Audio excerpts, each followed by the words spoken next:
മറ്റൊന്ന് കുത്തഴിഞ്ഞ ജീവിതം ഉണ്ടാകുമ്പോഴാണ്. കുത്തഴിഞ്ഞ ജീവിതം എന്ന് പറഞ്ഞാൽ എന്താണ്?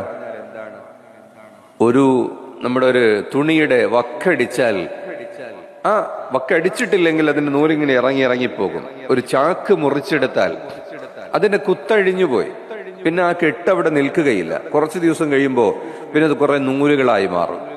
എന്താണ് മനുഷ്യന്റെ കുത്തുകൾ? അവന്റെ കുടുംബമാണ്.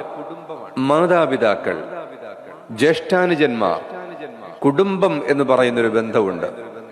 അരുത് എന്ന് പറയുമ്പോൾ അത് കേൾക്കാനുള്ള ഒരു രീതി മക്കൾക്കുണ്ടാകണം. മാതാപിതാക്കൾ പറയുന്നത് അനുസരിക്കുന്ന ഒരു സ്വഭാവം, മുതിർന്നവരെ അനുസരിക്കുന്ന സ്വഭാവം. ഇത് അങ്ങനെയൊന്നും വേണ്ട. മാതാപിതാക്കൾ പോകട്ടെ, ജ്യേഷ്ഠാനുജന്മാർ പോകട്ടെ, അങ്ങനെയുള്ളതൊന്നുമില്ല.